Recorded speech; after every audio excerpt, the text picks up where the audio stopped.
Australia, 2007. Paraglider Ewa Wisnierska is in the wrong place at the wrong time. Everybody was thinking, okay, we are fast enough to fly away from this cloud. But no one anticipated the immensity of the storm. It was the biggest and strongest thunderstorm that I ever saw. We knew we are playing with fire now. It was like a giant hoover sucking them up. This is the extraordinary story of a paraglider who cheated death. 10 kilometers above the Earth.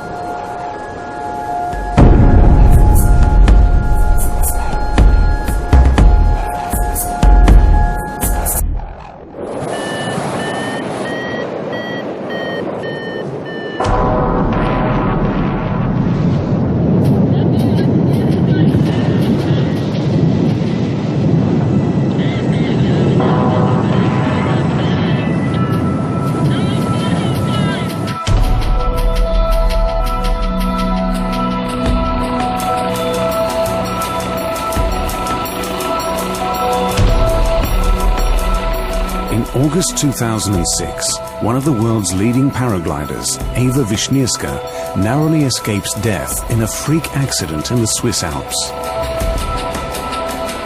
With a fractured pelvis, her dream of winning the upcoming World Championships in Australia seems over.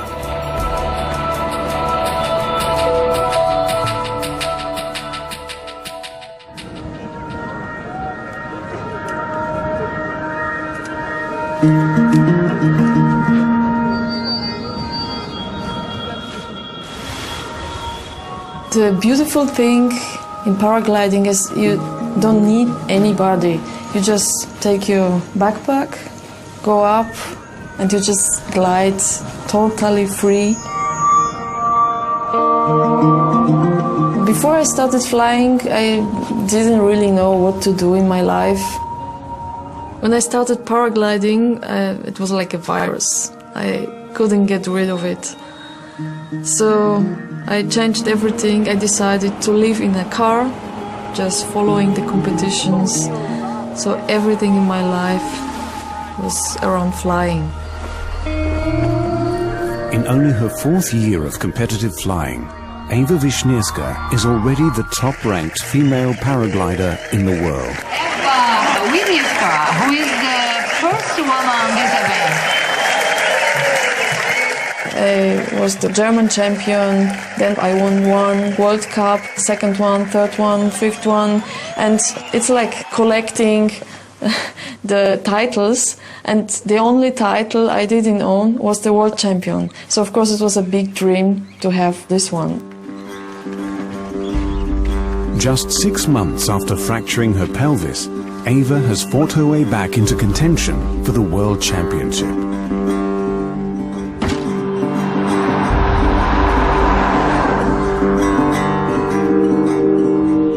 In just a few short years, the outback town of Manila has become a mecca for paragliders the world over. 150 pilots from 34 countries will challenge for the world title, the highest accolade in paragliding. Before the World Championships in Manila, I had a big accident in Switzerland. I had to work a lot on my physical strength to get to the top again.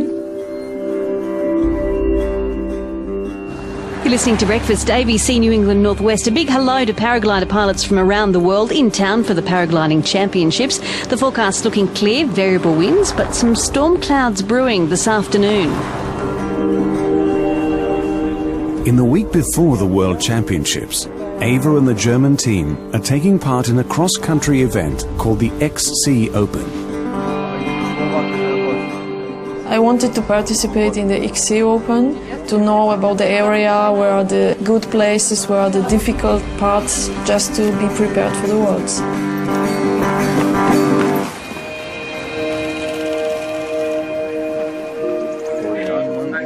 German team leader Stefan Mast is responsible for the safety of Ewa and the other 6 German pilots. Good luck, everybody. Ewa was physically fit and she was also mentally top of the game. She was not going for the female title, she was going for best place in the competition. Another member of the German team is Andreas Malecki, who has been training with Ewa for the past 3 years. Ewa is a very important pilot, one of the best girls from the world, and she will beat the boys, not only the girls. Anyone who wants to come to this briefing, you want to be here in the next 30 seconds, please. The director of the Manila Cross Country Championship is Godfrey Wennes. One of the most experienced pilots in the world, Wennes is the former world record holder for long-distance paragliding. The person that wins an XC Open World Series event, which is an endurance event as opposed to a drag race, is the person that flies the furthest by the end of the day. So it needs not just speed but endurance, and it's not just a physical endurance, it's also mental endurance. In a cross-country event, pilots are permitted to fly in any direction they choose. The early start of the clouds is to the north of us here, and you can see to the north of us is where they are the biggest now, so quite obvious. By the time the pilots assemble on Mount Bora for their weather briefing, the threat of severe thunderstorms to the north has increased dramatically. And that I made quite clear for them, that there was a line there. If you get there early, you'll be able to pass through and continue on a long flight. But if you get there late, you might be stuck at a dead end, effectively.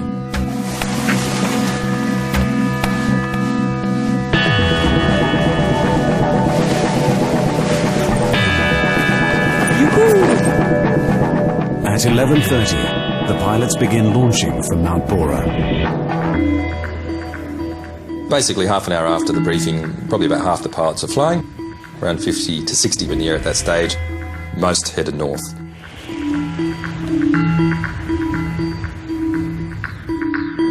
Paragliders use rising columns of hot air known as thermals to gain altitude. When cross-country flying, they make distance by climbing in these thermals and using the prevailing winds to glide down from one to another.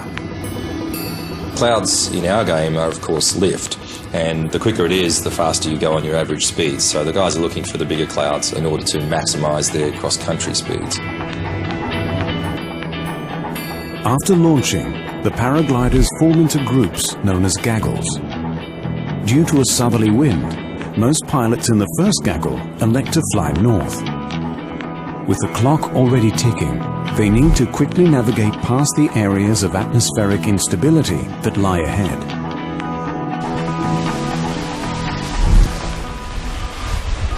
"60 minutes into the launch window, the German team prepares to take off. We didn't want to take off very early. We decided to let some people fly, so the air is marked.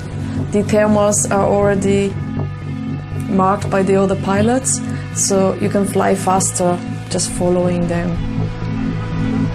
Ewa makes her pre-flight checks and sets her GPS track log to record.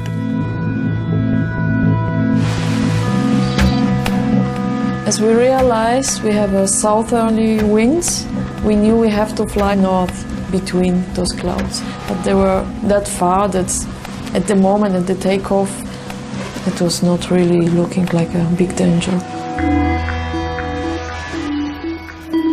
You could see the clouds forming and popping up all over the places, that there was more activity to the north, but there was no real thunderstorm or pre-thunderstorm seen at that time. But Ewa's friend, Austrian paraglider Gerald Emerseder, is already concerned about the possibility of a thunderstorm.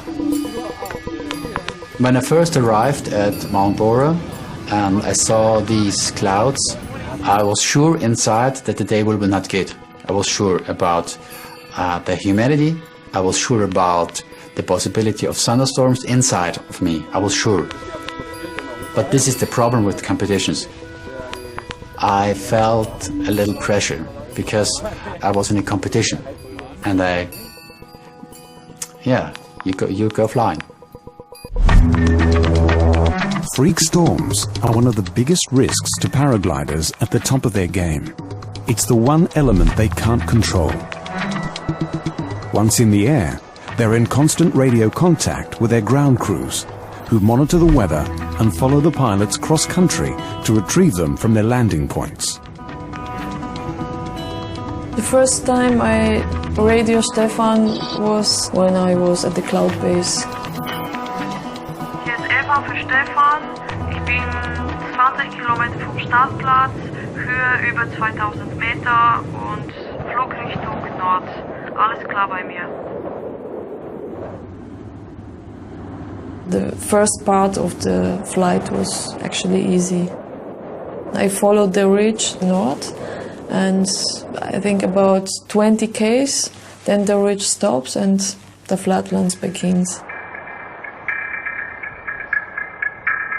At the time when people were launching and flying, and for the first hour or two of their flight, they thought it was a relatively standard cross-country day, very unremarkable in every respect. The group split up into two, so Ewa was actually at the rear end of the lead group, so the front runners in her group were already through the section of clouds before the clouds started to get really big and strong above their heads. Gerald is now flying alongside Ewa at the back of the lead gaggle. I knew about the problem with the clouds, but in a race we try to find good thermals. So on this day, our strategy was for our team to go between these clouds and to fly north as long as possible. 50 meters to their right is 42-year-old He Zhongpin, a member of the national Chinese team. Zhongpin had been flying since the 90s, and he was one of their senior pilots in the team, so the rest of the younger members of the team respected him. He was up there with the top pilots in the world, so he was right mixing it with them at that exact stage. A handful of pilots have successfully navigated a course past the developing storm. A small cloud in front of Ewa, Gerald and Zhongpin stands between them and clear skies. It was clear that the lead group that Ewa was in would be coming quite close to those larger clouds, and they'd be running a fine gauntlet between two of the larger cells. The clouds were really black and big, and I started to get worried about it. I started to get concerned. The two big clouds were growing really fast. We could see that it's getting very dark, so we knew we are playing with the fire now. But in front of us, the sky was looking really nice with nice cumulus clouds. Everybody was thinking, okay, we are fast enough to fly away from this cloud.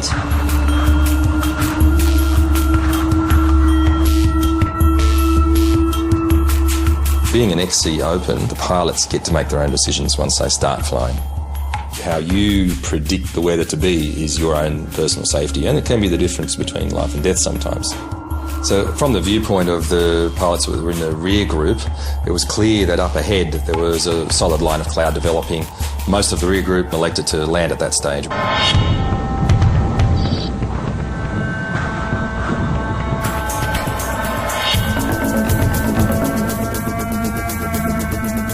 Nach 50, 60 Kilometern wurde es mir einfach viel zu heiß in der Luft. Also meine Schwelle war erreicht, wo ich einfach dachte, jetzt wird es zu gefährlich. Und dann funkte ich Stefan an und sagte, mir wird es jetzt zu gefährlich, ich gehe jetzt runter.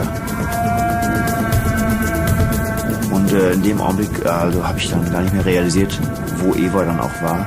Aber kurz vorher war sie noch einen Kilometer vor mir. As dozens of pilots start going to ground, the severity of the storm cell is becoming apparent. The clouds were forming into very high clouds, and it started to rain. We knew there's a big difference between thunderstorms in mountain terrains and in flatlands, but actually at that time it was we underestimated it, of course. We could see a very tall, towering cumulonimbus cloud just reaching its mature phase where it was starting to develop very, very quickly, and some rain was just starting to appear on one corner of it. I had a cloud in front of me. I knew I cannot pass below the cloud, otherwise I get sucked into the cloud with the thermal, so I decided to fly around. On the flatlands around Manila, storms normally develop slowly over a matter of hours. But today, the clouds are growing rapidly, forming a line of cumulonimbus cells. If these cells merge, they will create a severe thunderstorm. The developing small cloud the pilots are trying to fly around suddenly gets sucked into the larger clouds, creating a massive storm cell, now measuring 20 kilometers wide. Ewa, being at the back end of the lead group, would have seen the leaders flying away from her, and she was desperately trying to catch them, of course, to stay in contention. She would have seen a little bit of blue still ahead, but what she wouldn't have seen was how tall the clouds were and how dark and menacing they looked at that point. Because from where we were behind, we could see this tall towering stuff, and once you're underneath it, you can't quite tell. She wasn't alone, of course. She was with a few other very competitive pilots. In paragliding competitions, you are focused on winning, you push the limits, you just forget your safety and your life. It's kind of adrenaline and emotions, you just focus. For me, it was a race against time. I saw two Swiss pilots in front of me, I think about 500 meters. They flew between the clouds really fast. Made it. They are flying out. And I remember that I tried the same.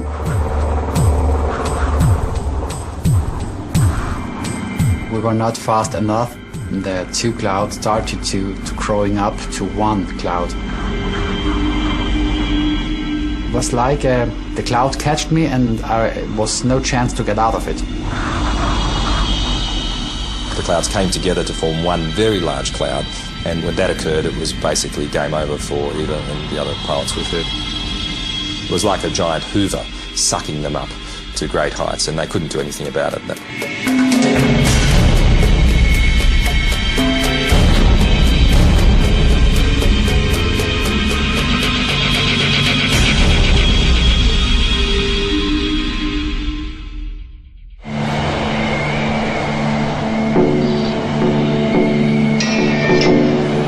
Suddenly I hit very strong lift and it sucked me into the cloud. You can feel all the area of the glider pulling you up, and I felt pressed in my harness and just going up very fast. This phenomenon, known as cloud suck, is extreme lift due to a thermal at the base of towering cumulonimbus clouds. The taller the cloud, the greater the lift. At the center of the dreaded thunderstorm, this extremely strong updraft produces hail, rain, gale force winds, and cloud-to-cloud lightning. My heart was beating because I knew that we are now in a big shit and we have to go down as fast as we can. The pilots are forced to perform an emergency descent maneuver known as spiraling. A full spiral dive, the glider points at the ground, pulling a lot of G-force. Your face starts to feel like it's going back, your arms become very heavy, and all the time your instruments are beeping at you like crazy, the GPS is going and your compass is going around in circles. And that, in effect, is a very hard position to hold as well, but they know if they release it, that they'll get sucked up even quicker. I just couldn't manage, just physically. The power in the spiral is so strong that I almost black out. That spiral dive can lead to descent rates in the still air of around 20 metres a second. But the updraft itself would have been doing upwards of 30 or 40 metres per second when she got inside the cloud. So effectively she had no way to escape it whatsoever. She was stuck. I saw Ewa on the left side of my field of vision, She made this spiral for 1 or 2 minutes, but then the thermal was so strong that it was like a hand picked her up and took her out. Moments later, Chinese pilot He Zhongpin is also sucked into the storm.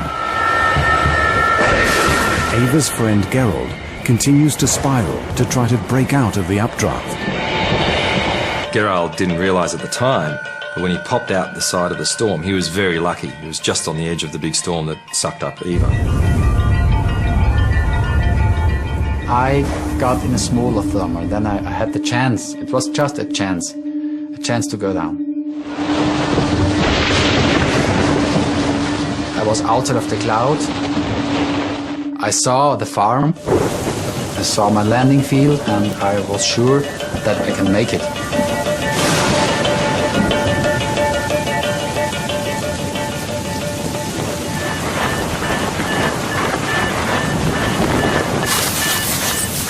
Landing near some old farm buildings, Gerald is forced to shelter from the fierce lightning storm. I ran to the other pilots to the shelter. The lightnings were so strong and the wind is blowing, and we realized that maybe we can have a problem with the lightnings.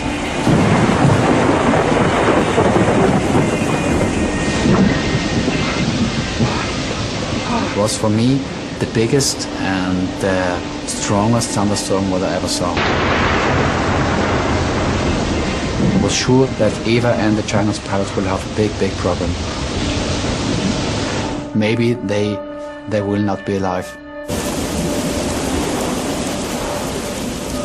Gerald makes contact with the Austrian team leader. He gives him his coordinates. I started to think about that we have to wait after the thunderstorm is finished, and then we have to look around for these 2 pilots. I started to realize what happened. Having narrowly escaped the storm cell, Gerald is now acutely aware of the danger facing Ewa and Zhongpin.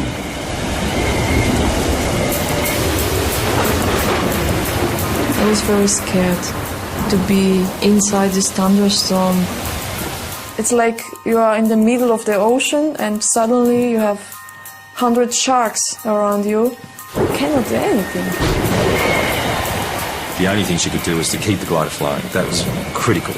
You don't know where you are in relation to the wing half the time because it's almost pitch black. So she's just trying to guess what's happening, feel the pressure in the brakes to understand if the glider's pitching forwards or backwards, with the hope in the background that maybe, just maybe, the storm might spit her out one side before it takes her up into the icy heights. In an extraordinary feat of endurance, Zhongpin has battled his way to the edge of the storm cell. All of a sudden, as he was a little bit further away from Ewa and more to the edge of the storm cloud released him and he started to come down. And at that point, lightning struck.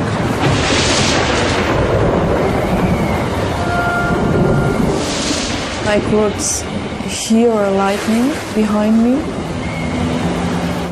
So I was really praying, if there are some angels or God, please help me. And I didn't stop. I was really hoping and believing that it's gonna be alright.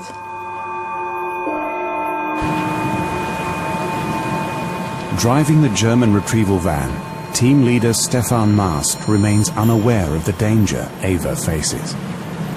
At that time, I didn't know where she is. I knew that she was far ahead of my position, and I only knew that I'm under heavy rain and I couldn't see her. Ewa makes a desperate attempt to contact her support team.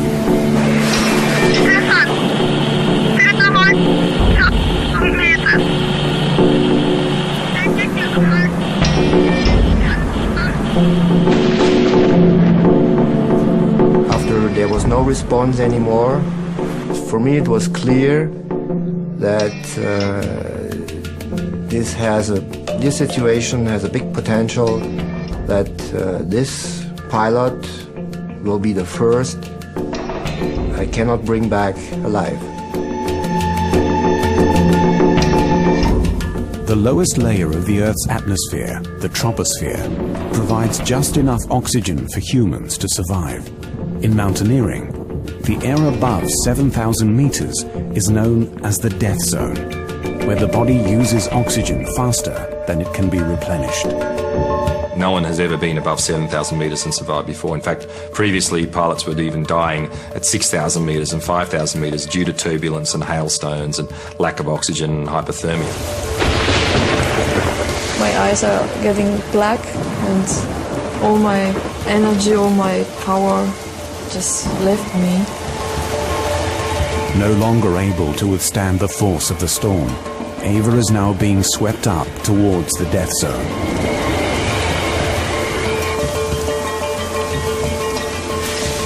While waiting for the Austrian team to pick him up, Gerald calls Ewa's team leader, Stefan Mast.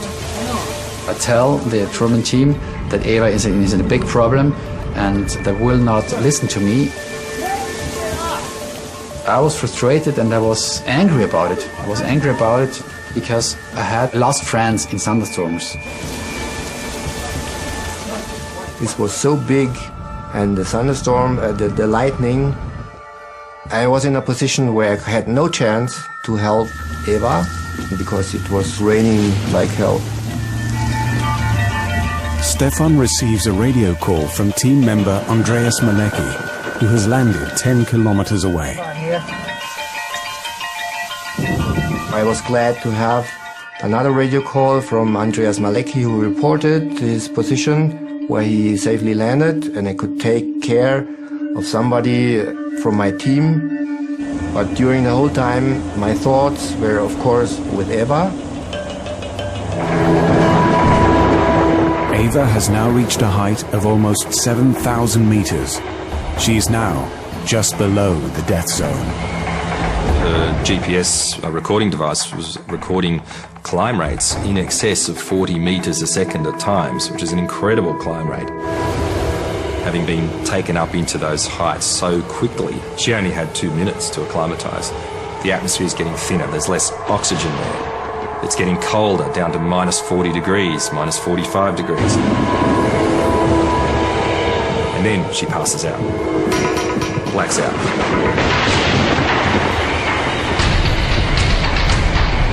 No longer in control of her glider, Ewa is now hurtling up through the storm at 100 kilometers per hour.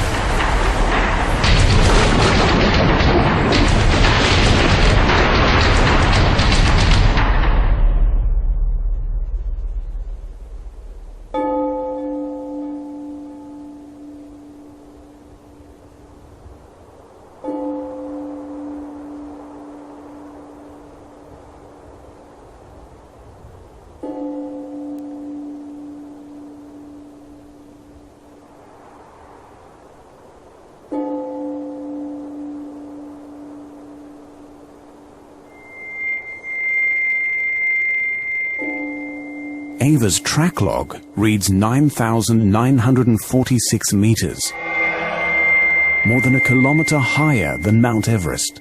She's at the very edge of the stratosphere.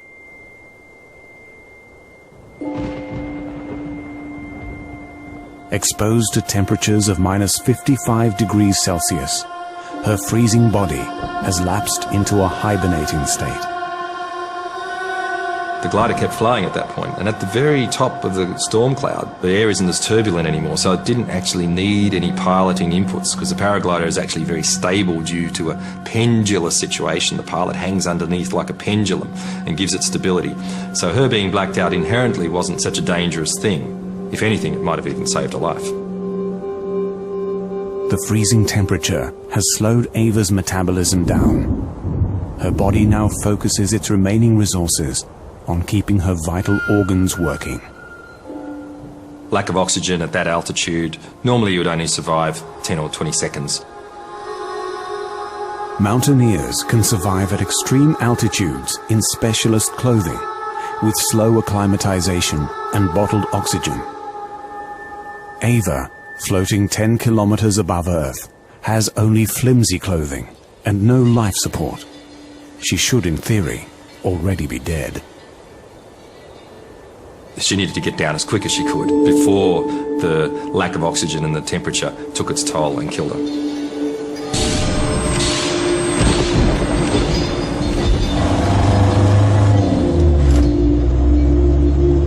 With the storm finally having passed, Stefan locates Andreas Malecki. Er kam dann auch aus dem Auto raus und und machte eigentlich keinen guten Gesichtsausdruck. Und er sagte mir, Ewa ist in der Wolke. We were aware that one of our pilots was missing, and he said that he thinks that we will not see her again.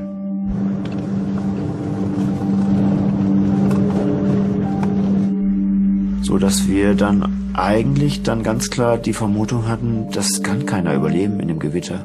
Wenn man auf 4000 Meter ist und immer weiter nach oben gezogen wird, da ist Hagel, da ist Blitzschlag, da ist Erfrierung, da ist alles Mögliche. Das kann man nicht überleben. The German team starts to sweep the vast Manila flatlands for Ewa. If she had escaped the storm and managed to land, she will almost certainly require medical assistance.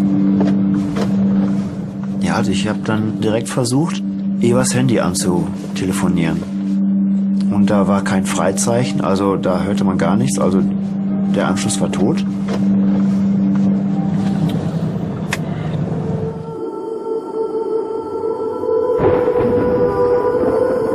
Unconscious, Ewa has been floating at the edge of the stratosphere for nearly 45 minutes. No human has survived at this altitude for this length of time before. Even if Ewa survives, brain damage and organ failure are now a real possibility. There's Ewa at over 30,000 feet in the ice crystal zone at the top of a storm cloud, being suspended by 6 kilograms of nylon called a paraglider. Her body was slumped to one side as she was unconscious. As she was leaning to one side, the glider developed a turn, a very long, lazy turn, and that's evidence from what we saw on the track log. So for about 40 to 45 minutes, she was doing very large and very smooth 360-degree turns. At minus 55 degrees Celsius, Ewa's wing has iced over, and her harness is now heavy with hail. Suddenly, the wing stalls and collapses.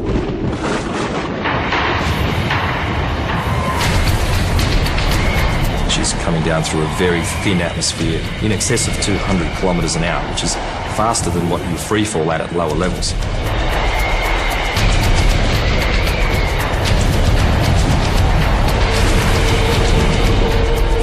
So short of the lines actually snapping, it doesn't get much worse than this. She hasn't got very many seconds to go before she runs into the ground. But after dropping nearly 3,000 meters, something miraculous occurs.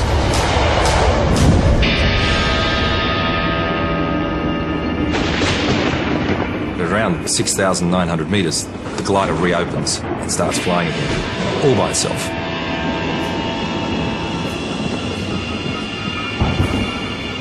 And Ewa then at that point comes to.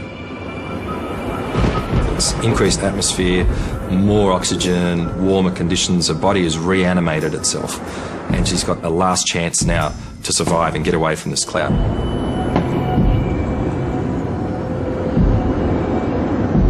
When I woke up, I didn't know for how long time I was unconscious. It seemed to me like it was a few seconds or maybe a minute. I scratched the ice of the screen of the GPS to see the altitude, and I was still on 6,900 meters. Ewa is now just below the death zone. Disoriented and enveloped in thick cloud, she has almost zero visibility, and her glider is covered in ice. The worst thing was the amazing cold. I was still shaking, and I was just trying to fly straight. Now at the edge of the cloud, Ewa is in danger of being sucked back into the storm cell. It's not over yet. She's still got to get on the ground to be safe. She might have been slightly delirious, and that's where instinct and experience comes into play when you do things in an automatic mode. She had the presence of mind and the stubbornness and the willpower to keep flying the glider and to make good decisions. That was really critical then for her not to do something silly like perform a manoeuvre that she might lose control in, for example. A lesser pilot may have not managed to do that under those circumstances.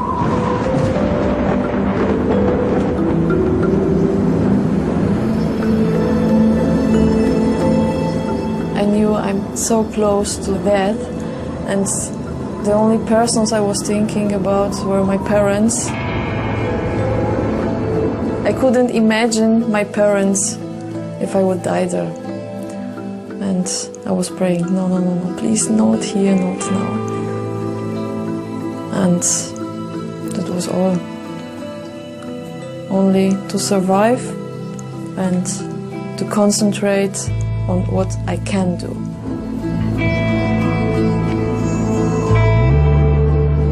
It was so cold that I realized I have to do something to get down faster, otherwise I will not survive. I decided to spiral, just soft to go down.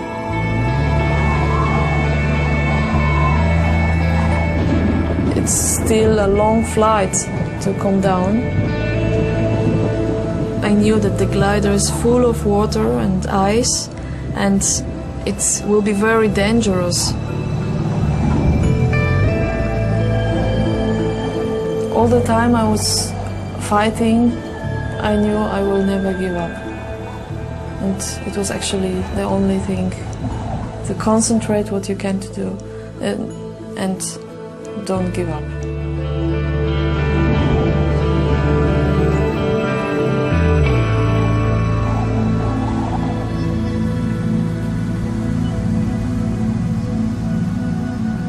There was a rumor that one Chinese pilot was missing because there was no radio contact and nothing.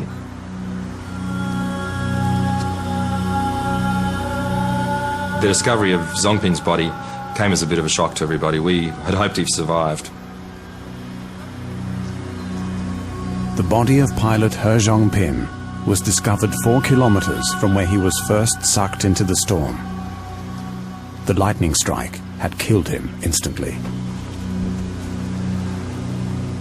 That affected the entire community that was there in Manila at the time. All the pilots were extremely down about it, and of course the Chinese pilots were in quite a state of shock that that had actually happened to one of their more mature pilots. That was something that was very unexpected.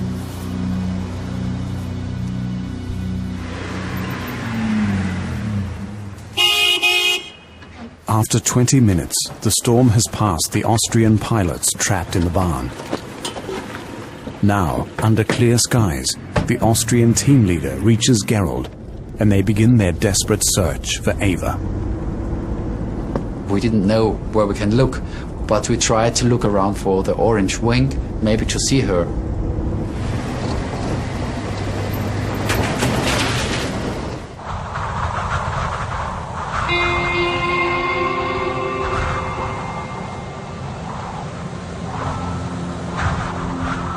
When I saw the Earth, it was the most beautiful moment, like coming from the cosmos, coming back to the Earth. After 45 minutes, slowly spiraling her way down, Ewa is now 7 kilometers from where she was first sucked into the storm. I could see a small farm. I just turned against the wind and could land safely.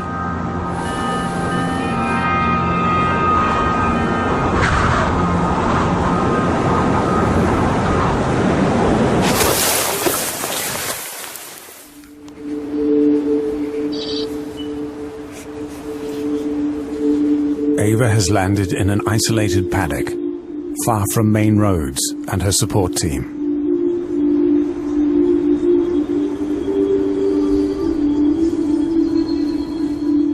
didn't care about how long does it take to get home or if somebody's going to find me.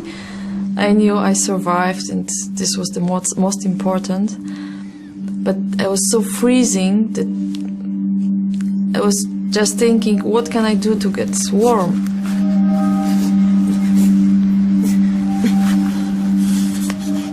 I started to run away to get warm, but I was too tired, so I just curled down.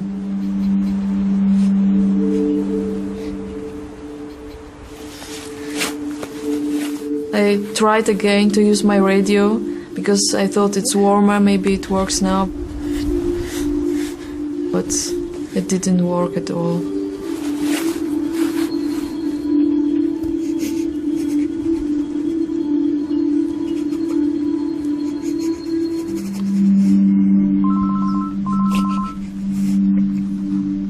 Suddenly I could hear my mobile phone. I forgot completely that I have it with me.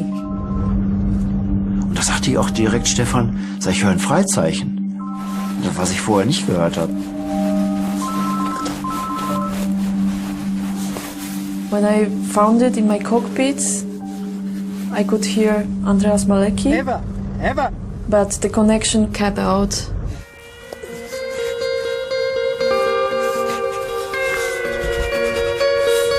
The reception was not perfect, so I decided to write the coordinates for my GPS in an SMS and send them when I have the reception again.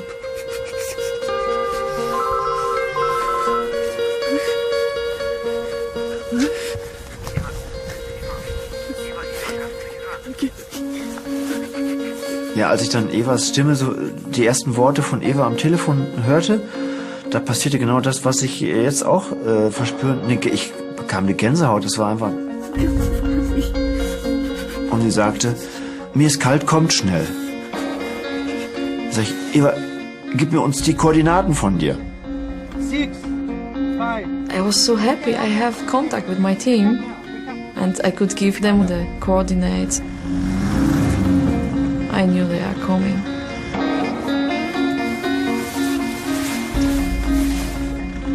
With confirmation that Ewa has survived the storm, her teammates still need to pinpoint her exact location in the vast Western Plains.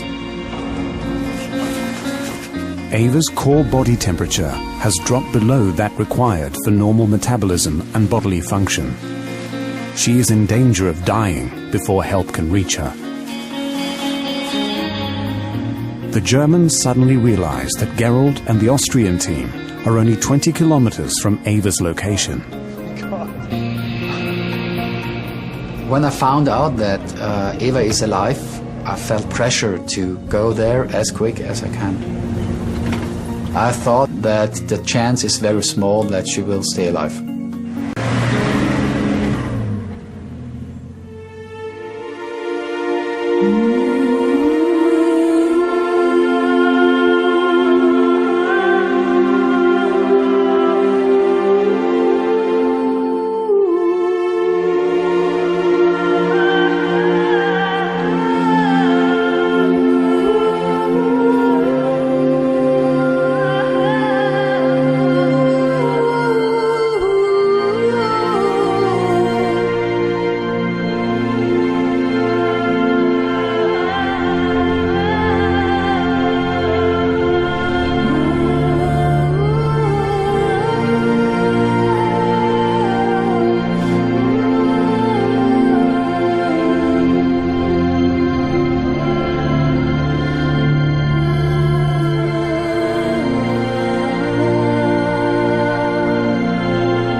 The Austrian team is shocked to find Ewa's paraglider still intact and her harness almost completely filled with ice and hailstones.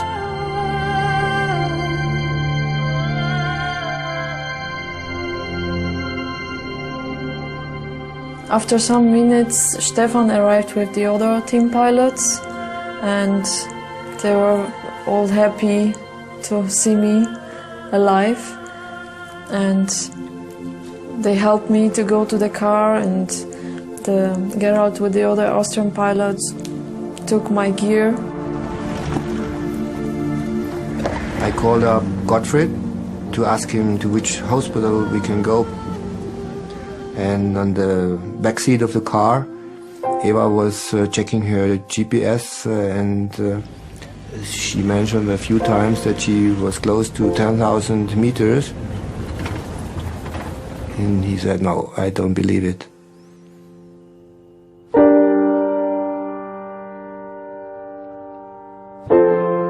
Die haben wir dann so einfach abgetan. So ein Gerät muss ja nicht optimal laufen, haben wir gedacht vorher.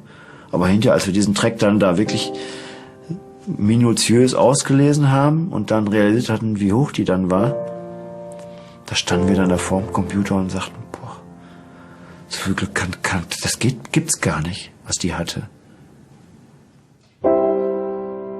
I remember that I was not surprised, because I know how quick it worked inside the cloud, and I just remember that I was not surprised of the attitude, but I was, of course, surprised that she's still alive. Incredibly, Ewa is discharged from hospital soon after arriving. Her only visible injuries are frostbite to her ears and legs. The doctor couldn't imagine I survived at this altitude, and he measured the oxygen in my blood and said everything looks fine. He couldn't believe.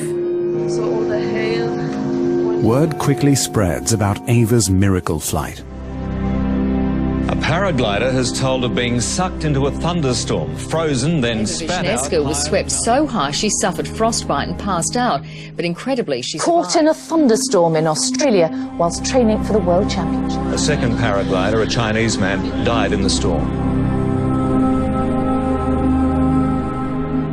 The euphoria surrounding Ewa's survival was tempered by the tragic death of He Zhongpin. The tight-knit paragliding community was stunned.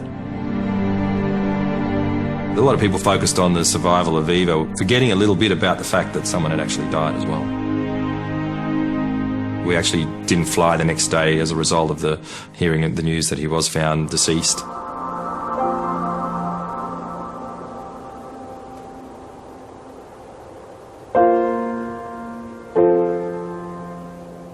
Ewa was shocked because at the moment where the track clock was stopped, probably by the lightning, the distance between Ewa and this Chinese pilot was only 500 or 600 meters.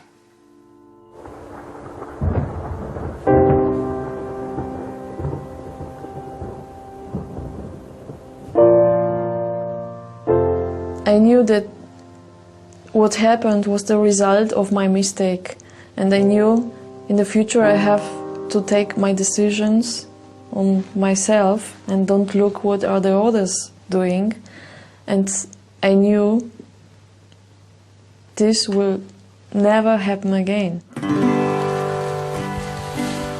There's still water inside. It's an absolutely amazing story, of course, that Ewa survived in such an altitude.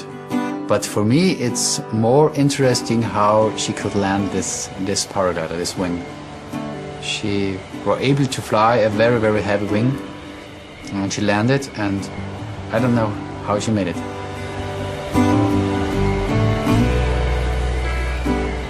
This is incredible, unbelievable.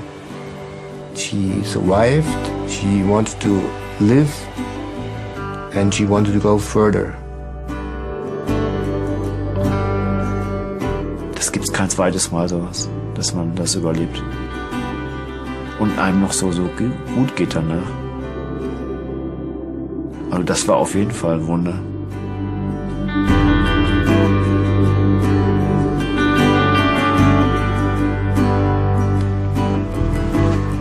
Six days later, in a remarkable show of courage, Ewa makes her way back to the summit of Mount Bora. Most people would never fly again after that, and within a week when she was fine, she went out and flew again, which was extremely impressive for everyone to watch. TV crews were there. It was quite a moment actually to watch her take to the skies in the same glider as well, I might add. For us, that was the miracle.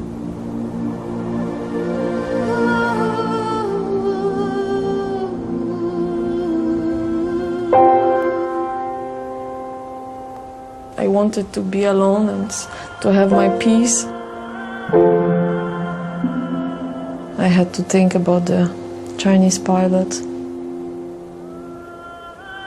I couldn't understand why I could survive and him not.